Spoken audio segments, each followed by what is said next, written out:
Alright, homeboys, we back. And we got some more Fire Emblem heroes. Now, yesterday I did some unit reviews, and that kind of sparked this idea in mind to do a video like this. So what we're going to be talking about today is the perfect skill inheritance, the one skill that you can give to particular units that just sends them over the top. So basically, these skills and these units go together like peanut butter and jelly. Essentially is how you could look at it. So the one perfect skill, if you're only going to inherit one thing on all of these really busted units, we have 20 units to take a look at. You're going to be getting the maximum value, and you're really going to be putting these units over. So we're going to start things off with Duo Asker here. Now, Duo Asker is one of the best support units in the game. He's able to use Open Domain to get some special cooldown count for himself and allies in 2 spaces. Then he also provides Resonant Blades and Resonant Shields, and he can pop the Duo skill to do another pulse and then give everybody all stats up 6. So he's a really good unit for managing special cooldown count, and by extension, that means the best skill that we would be able to give him is Special Spiral 4 for the B slots, so then we can turn him into a nuking unit on top of just being able to offer all this support. So he's going to be able to blow up whatever he hits with Special Spiral 4 while turning off damage reduction, and then he's giving all the crazy support. So this is one of the best skills you can give to this guy, and he's one of the best units to give Special Spiral 4 to. So that's how we're going to start this off. Okay, next up we have Brave Marianne, who just recently got her refine, and it's a crazy one. She's already cutting damage reduction in half whenever she does an attack, but we can actually take that a step further with Magic Null Follow-Up here. So by giving her Magic Null Follow-Up, she had Null Follow-Up already in the B skill, and this is just a better upgrade for it, as we've seen on Bramimon, where his refine also allowed him to cut DR in half. When stacking that with Magic Null Follow-Up, you get 75% damage reduction cut on every attack, which is a pretty crazy amount to be doing. And in particular on Brave Marianne, you wouldn't want to be running Special Spiral 4 on her anyway, because Requiem Dance is able to refresh the action of an ally within 2 spaces that's already used their action. So this can be better than Special Spiral 4 on this particular unit, and it also allows her to just abuse the crap out of Brave Attack support from units like Catria and Cordelia, which would allow her to hit 4 times. So this is the way to go for sure. She's also got 80% DR on the enemy's first attack, and then 30% DR on any attack that's not the first attack. So she is pretty much good to go. She's one of the craziest nuking units in the game after her refine. You can also give her a damaging special too, like Iceberg or something, if you don't want to go for Requiem Dance. But I do think Requiem Dance is very awesome, so it is a good call to run that on her. Alright, now we've already looked at Magic Null Follow-Up, so of course, I've brought this up many times. Physical Null Follow-Up is like made for this unit. They are like the perfect match. Love at first sight. So this unit did not have Null Follow-Up built in, which was one of the reasons I didn't like them so much on release, but this skill right here fixes a lot of those issues. So now we're getting Null Follow-Up, and we're also cutting DR in half on a unit that has effective damage against everything in the kitchen sink, and also has a Brave Attack. So, like, you put all those things together, and this is just nonsense. This is absurd how good this is on this particular unit. So Physical Null Follow-Up will put your Legendary Shez over the top. It's a very, very good skill to be giving to her. Alright, then we have this guy here. Look at these base kits, man, on these free-to-play units and just cry in a corner. This is unacceptable that they gave him Chill Defense 3, and he's such a recent release too. But at the very least, they did give him a really good weapon. So his weapon has a Brave Attack. It gives him Speed Up 5 innately. It also gives him Canto Rem +1, which is really nice, and then true damage based on speed. So what you would want to do here is give this guy Gambit 4 now. So what Gambit 4 would do for him is, because his weapon does not have -1 special trigger, if you run a high-cost special like Miracle or Aether on him, you're going to get 15 points of true damage per attack, which is really good scaling with the Brave Attack on this Brave weapon. And then he also has a flat 50% damage reduction effect that is not being based on a stat check. So unlike Close Call 4 or such and such, where you need to have X amount of speed more than the enemies to get the most of it, this is just giving you 50% DR on every hit. It is pierceable, but that's fine. It's just a very perfect skill to be giving to this guy to fix a lot of his issues and just combos very well with his weapon here, with the Brave attack and all the stuff that it does. So a very damaging and very good defensive skill for him.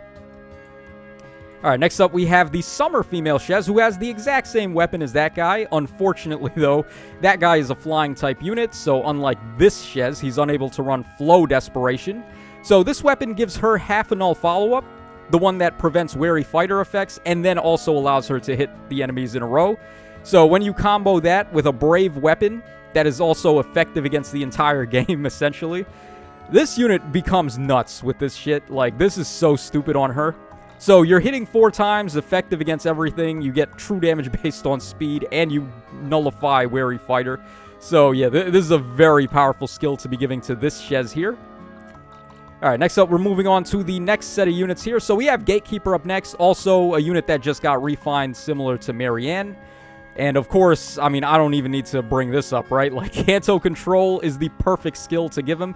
This is the ultimate example of a unit that just needs to stand there and not do anything. He's already doing so much just by existing. He gives all your guys all stats of 5. He's giving them a passive heal to allies in 3 spaces after combat by 7 HP, which is really nice. And he's also got Warp Bubble and Obstruct on his B skill. So really just have this guy stand there in a corner, give him Canto Control, and then he is just messing with the enemies so badly. So this is the perfect guy to give Canto Control to. Also, he's a blessable unit, so you can run him on every defense team in every defense season for Aether Raids. So that's very helpful for him. Okay, next up we have the Flame Tana over here. Now, I wasn't really a big fan of this unit when they came out. However, in lieu of recent events, we just got Soaring Guidance and Guidance 4, which really put this unit over, in my opinion. So you could even make the case that this is the best unit to give Guidance 4 and Soaring Guidance to, because not only would they be allowing allies to warp in, but then they also have that Canto 1 support on their weapon. So think about this. You're giving Canto 1 to your nuking units that can jump in, like, let's say Duo Asker, for example, because we looked at him earlier. Let's have Duo Asker jump in. Let's have him blow something up with Special Spiral 4, and then he can Canto away back 1 space to safety. And then you're free to protect him with your near save units or something of the like. So, just very, very powerful support here. Being able to warp in and then get your units out of dodge as well is just really awesome. So, that's one of the major selling points to this unit now. So, I think they actually aged pretty good. They also have a duo skill that allows them to refresh actions for units from Fire Emblem Heroes and Sacred Stones. So, also again, with the Canto 1 support, you pull back, and then if Duo Asker ends up in range to get danced, you can just go ahead and pop that and have him blow up something else. So, just a very good unit here for a lot of combos. Alright, next up we have the Fallen Byleth here. Now, her base kit was already God tier. Like, this is probably, like, one of the sickest base kit units we've ever gotten ever, right? Like, there's not really much to do here. However, she is a Vantage-reliant unit. She wants to be attacking first to get the non-pierceable DR from Divine Pulse. So, in order to really accentuate that, we want to be having Null Sea Disrupt 4 on this unit. That's going to allow her to counterattack even through Fire Sweep. So, Legendary Hinoka and Legendary Veronica just get the middle finger, which is a very big deal for this unit. It covers up one of her massive flaws in her kit. So, Null Sea Disrupt 4 is definitely a must-run on this unit, and it is a little bit sucky to lose out on Close Call for the DR, but you're getting so much non-pierceable DR from Divine Pulse already, and this is still giving you 30% DR anyway, so overall, I would say this is still a better combo, and what you would want to go for in the long haul with this Byleth. Alright, next up we have the duo Ymir here, and instead of looking at a passive, we're actually going to look at a special for this unit. So, Flare is a new mage special that's only available to infantry mages, which kind of limits its usage a little bit. However, this is one of the best units to give Flare to, because they really want to be at full HP as often as possible, so they can use their Miracle Effect. Their Miracle Effect is only once per combat, so don't think that you can just, like, activate Flare mid-combat and then recover back up to full, and then you're getting Miracle twice in one round of combat. It doesn't work that way. But it still works anyway, because Flare is going to get them back up to full health after they attack, and then for the next round of combat, they're just able to use their Miracle again. So this is once per combat, but it's not a one and done like Fallen Maria, where Fallen Maria gets her miracle off once and that's it. That's it, period, for the entire map. Whereas this unit can just do it over and over. It's only once per combat. So Flare is a really good skill on them. It lets them get a ton of sustain so they can just keep on getting to over 75% HP so they can use their miracle over and over. And then also the duo skill is there in clutch situations if you want to get more recovery too. So just a really nice tool for them. You can also pierce DR with this unit if you support them with Allure. So range threats that have Remote Sparrow or like Brash Assault 4 and stuff that are like attacking you and then they try to protect themselves with DR, you can just turn that shit off and then blow them up with Flare on the counter. So very good combo there with this unit. And then finally we have Lucia over here. Now Lucia also has a pretty solid... Well, actually no. I take that back. Even Tempest is kind of dog water on her. It's not a bad skill. It's just that she doesn't really want to be doing that. And then Life and Death tanking her defenses for no reason. There's way better A skills to give her. But what we're going to be talking about here is Gambit 4. You guys are probably already aware of this, but Lucia's weapon just turns off everything. And that includes special attacks as well. So turning off specials means that it's very difficult to pierce DR. And this unit doesn't even care what her special is in the first place. So you can give her Miracle or Ether, and it doesn't really matter that she has a 5-hit cooldown. So then you're just getting a flat 50% DR and true 15 points of damage with every attack. So this is a very good skill on this unit, and it's very tough to actually break through her pierceable DR effects. So this is just a very nice combo to run on this unit. Okay, next up we've got Legendary Azura over here. Now, honestly, you could give any dancer Firestorm Dance 3 and it's just making them better. But in particular, this Azura, I think, makes the best use of it because she's granting so many start-to-turn bonuses after she uses Firestorm Dance 3. So already she's granting +1 movement and Nullify Panic to whoever her target dance unit is. And then now you're giving them instant Desperation and she can Kanto herself out of the way. So that's 3 bonuses right there. And we've gotten a ton of skills that are starting to work based on how many bonuses you have active. Like weapon effects are doing it now, and also Prime 4 is doing it now. So this can be a really easy way to enable your units that have Prime 4 or a weapon that needs start-to-turn bonuses. So I would say this is one of the better units to give Firestorm Dance 3 to, for sure, like absolutely. And then there's other things you can do with her with support, like Guidance 4 and such and such. Alright, we have Legendary Allure up next. Probably the newest unit on this whole list, I think. So, a very, very good unit. Also, a really strong base kit that she's got here. But there is one little improvement that we can do, and that is by giving her Scowl 4. So, you may notice that one of the easiest ways to deal with this unit is to blow her up with Pierceable DR, or like a special that pierces DR. So, if you've got Asker or whoever on the team, and then you're getting a lot of special ramp support, and then you have a pre-charge special that nullifies DR, you can blow up this Allure pretty easily.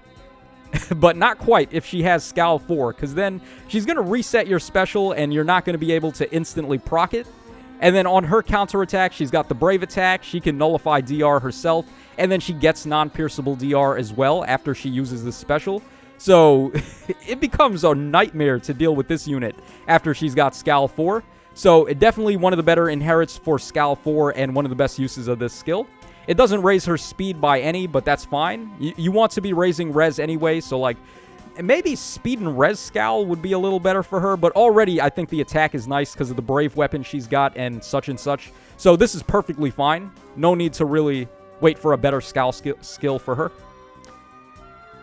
Alright, next up we have the Scion Leaf here. Now, this unit is... One of the major issues I had with this unit also is that they are not a big damage dealer. They lack some stopping power. It's hard for them to break through stuff. But now we have access to this.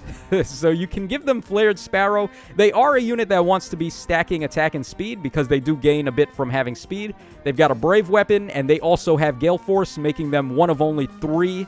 range type units that are able to Gale Force, the others being Legendary Leaf and also Brave Gulveg. Now, Gulveg probably makes Flared Sparrow use a little better than this unit, but they can still do the same thing that Gulveg does, and unlike Gulveg, they do not need to have charge support to move 3 spaces. So, you can just run up and attack somebody with Flared Sparrow, you get your activation of Neuron Zeal, and then you attack again, and Flared Sparrow's start of turn damage is just going up even further. So, a crazy skill to be given to these Gale Force units, and also, they have a built-in Miracle effect too, so it's more likely that they're able to survive the enemy's counterattack and actually get to their Gale Force so they can do this. So, pretty good skill to be given to this unit. Definitely puts them over. Alright, we have Citrine up next, everybody's favorite support unit, because she just grants her start of turn bonuses to everybody in 2 spaces. Now, she does come with Attack and Res Oath 4 in the C skill, which is pretty solid. It's giving everybody the Warp effect. But Warping is already pretty easy to get. Like, most people are running Catria and Cordelia, or like Guidance 4 or Soaring Guidance on their team somewhere. So, the Warping is a little redundant in some cases, so what we can actually do with this unit is give her Pledge. And that gives her a better start of turn bonus to be passing around to units. It gives her the special acceleration on hit. So you give her that, and then you're giving that to allies in 2 spaces. There's only a handful of units that can do this anyway. I think it's only like Legendary Hinoka and then Na with her Refine and her support. So having another way to just get special acceleration on hit is a very nice thing to do. And just granting it party-wide at the start of the turn is very efficient. So Citrine got a really nice tool with that skill. And then finally for this batch, we have Brave Seliph. So, of course, Brave Seliph's main selling points is that he's got Miracle, and he can just hit something and then Kanto himself to safety. So, what is the best way that we can make use of that Miracle? Is by doing this. We give this guy Prime 4. Now, he is one of the best users of Prime 4, and that's because he's already giving himself 2 bonuses at the start of turn. He gets +1 movement, and then he also gets Null Follow-Up. So, 2 really good start of turn effects to get. All you would need then is just like 1 copy of Duo Asker or some other unit that grants double bonuses, and he's ready to go with that Prime 4. So he would attack the foes, and then he'd blow them up, and then he'd Kanto himself away, and then on the enemy phase, he's got Distant Counter, and he's got Miracle. So no matter what, you can't kill this guy in 1 hit if he's got his Miracle up, and then he's going to counterattack you, and he's probably going to kill you in 1 hit. So it becomes pretty tough to deal with this guy when he's got Prime 4, and it's just what the doctor ordered with him. His speed stat didn't age the best, so being able to get attack and speed up 9 from this is really helpful for him. He just really wants to stack as much speed as possible, and the DC is just really nice. So an awesome skill to give to this guy. And for the final batch of units, we have Echidna over here. Now, Echidna is a demote unit, but that doesn't stop us from giving her a really good skill here. So we can give her attack and speed unity. Her Refine was the tits. Like, they actually gave her everything she could have ever wanted and more. So they gave her the unity effect already on her weapons. So double stacking unity makes her insane. And you can triple stack unity with Legendary Robin by giving her some debuffs and giving her also... I can never remember the status effect name for this. What is it? Like Grand Strategy or Master Strategy or something like that? The one that gives you augmented debuffs when you have a debuff active, and then it turns them into bonuses. So it's essentially just Unity, the status effect. And that's why this Echidna is really, really good. She's an awesome merge project now, after getting the remix. And her Refine was really solid, too. It had a bunch of other effects. It gives her, like, all stats up 8. Gives her special acceleration on hit, too. So giving her Unity is really strong. I could have also brought up Fallen Ike, too. But at this current time, I think Echidna is better than Fallen Ike. There's also Legendary Robin, or Legendary Marth as well, who can also stack Unity. So, Unity stacking is very powerful right now. There's not really a way to turn off enemy debuffs, which would be awkward in the first place, because in most situations, enemy debuffs are a bad thing. Not when you're Unity stacking, though, so that's why this is very strong. Alright, next up we got Legendary Alm over here, and this is just criminal what kind of base kit they gave this guy. But luckily for us, his Refine was very awesome. And we're able to go ahead and give this guy Hexblade. Now, he's got like a double middle finger to enemies with high defense if he's got Hexblade. So, first of all, Hexblade allows him to deal adaptive damage. So, he's going to be targeting the enemy's res. But then he gives them another middle finger with his weapon Refine, because the higher the enemy's defense is, he's getting bonus damage based on that, based on 25% of their defense. So, high defense, low res units just get, like, dominated by this guy. It's really bad for them. And also, really clutch Lunar Flash 2. It does, what is it, like 20% or 30% defense and res cut. So even though you're dealing adaptive damage, he still cuts res on his weapons, so you can make use of this really well. So just a perfect skill to be giving to this guy, and it combos so nicely with his remixed weapon and special. All right, we got Yuri up next, particularly the base Yuri, not legendary Yuri, which may seem kind of weird. But yeah, we are talking about base Yuri here, and the best skill you want to give this guy is Disarm Trap 4. Now, first of all, his weapon was not a combat weapon. All it does is give him like a bunch of mobility and like foul play support. So that's how you want to play this guy. Disarm Trap 4 really hit the spot for this guy, though, because it's giving him the ability to get half a null follow-up, which helps him out pretty good. And then he can also disarm traps for AR. He's one of the best units to have Disarm Trap 4 on, because you can use him to set up your other units, have him walk right onto a trap, and then foul play in somebody, particularly Summer Edelgard or some other strong Gale Force option. And then they're free to just run amok on the enemies, run up in Gale Force from the better position that he gets them into. So just a very good skill and a very nice combo on him. And the other thing, too, is that it also gives him the ability to move over Hex Traps now, too, if he has enough HP. So Disarm Trap 4 is really good on this guy. And not Legendary Yuri, because Legendary Yuri is Legendary Season locked. So you can run this Yuri in any season, Light Season and Astra Season, regardless of like what Legendary Seasons are up. So I do think this is better on him than the Legendary counterpart. Alright, next up we have Ninjalin here, one of my more invested units. So, this unit is definitely looking forward to a refine. I'm sure they're going to give her something crazy when she gets it, but for the time being, you want to give her Brash Assault 4. It's really strong on her, because it gives her some DR on the enemy's first attack, and then it gives her a guaranteed follow-up and augmented damage. Now, the guaranteed follow-up is really helpful for her, because her weapon is just a Brave Attack weapon, and it has nothing else other than, like, what does it give her? Like speed up 4 and then defense and res -4 or something like that.